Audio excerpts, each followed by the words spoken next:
So team India Asia cup ఫైనల్లో ప్రవేశించింది.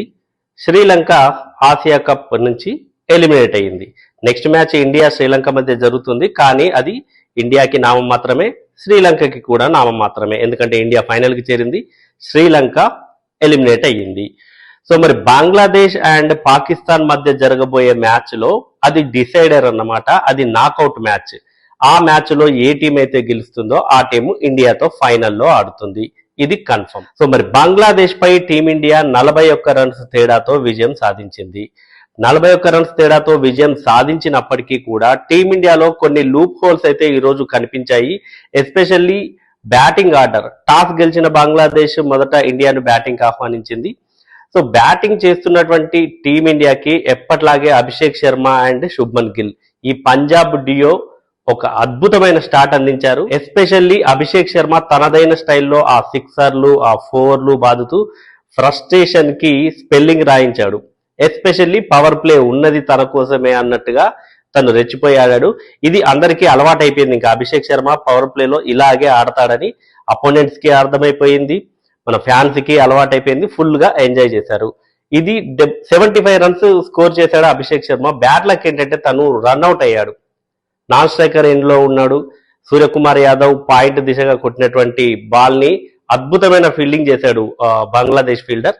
So అందువల్ల అతను ఇమ్మీడియట్ గా త్రో వేయడము, అప్పటికే సగం దూరం పరిగెత్తుకుంటూ వచ్చాడు అభిషేక్ శర్మ. మళ్ళీ అతను రిటర్న్ క్రీజ్ లోకి వెళ్ళడంలో కొంచెం లేట్ అయిపోయింది. అప్పటికే అంతా జరిగిపోయింది. తనైతే రన్అట్ అయ్యాడు. 75 రన్స్ స్కోర్ చేశాడు.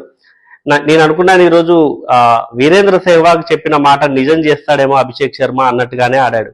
అసలు ఏమాత్రం ఎక్కడా ఛాన్స్ ఇవ్వలేదు. ఒక లైఫ్ వచ్చినట్టుంది అంతే, అంతకు మించి అతను ఎక్కడా కూడా ఛాన్స్ ఇవ్వలేదు.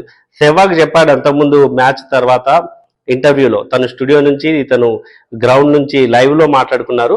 అప్పుడు చెప్పాడు, నీ 70s ని సెంచరీస్ గా కన్వర్ట్ చేసుకో అని వీరేంద్ర సెహ్వాగ్ అయితే అభిషేక్ శర్మకి చెప్పాడు.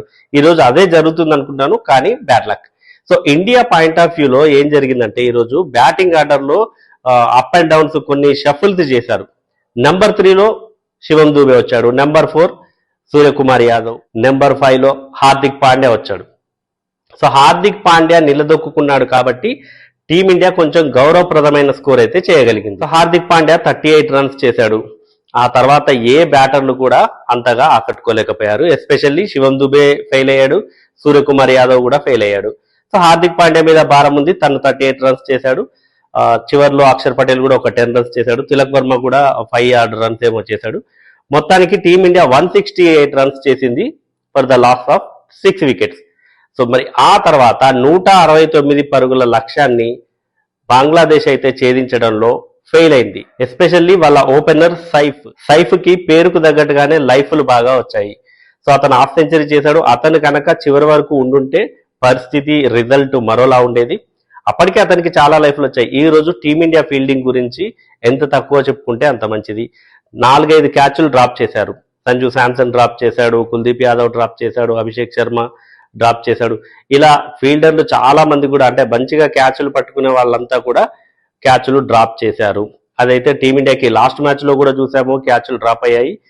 ఎట్ ద సేమ్ టైం ఈ మ్యాచ్ లో బంగ్లాదేశ్ ఫీల్డింగ్ అయితే ఇంప్రెసివ్ గా అనిపించింది నాకు. బంగ్లాదేశ్ బౌలింగ్ కానివ్వండి, ఫీల్డింగ్ కానివ్వండి, చాలా చాలా అద్భుతంగా ఉంది. సో మరి టీమిండియా అయితే ఫీల్డింగ్ విషయంలో ఎస్పెషల్లీ ఆ క్యాచ్ల విషయంలో కొంచెం మెరుగవ్వాల్సి ఉంటుంది ఫైనల్ కి ముందు. బంగ్లాదేశ్ ఓపెనర్ సైఫ్ తను లైఫ్ లో వచ్చినప్పటికీ కూడా తను సిక్సర్లు, 4లు బాదుతూ హాఫ్ సెంచరీ పూర్తి చేసుకున్నాడు. కొంచెం డేంజరస్ గా కనిపించాడు. అతని తర్వాత ఎమాన్ ఒక్కడే 20+ రన్స్ స్కోర్ చేశాడు. మిగతా బ్యాటర్లందరూ కూడా సింగిల్ డిజిట్ కే పరిమితమయ్యారు. దానికి రీజన్ ఎవరు? కుల్దీప్ యాదవ్ మిడిల్లో 3 వికెట్స్ తీశాడు, జస్ప్రీత్ బుమ్రా 2 వికెట్స్ తీశాడు, అక్షర్ పటేల్ 2 వికెట్స్ తీశాడు.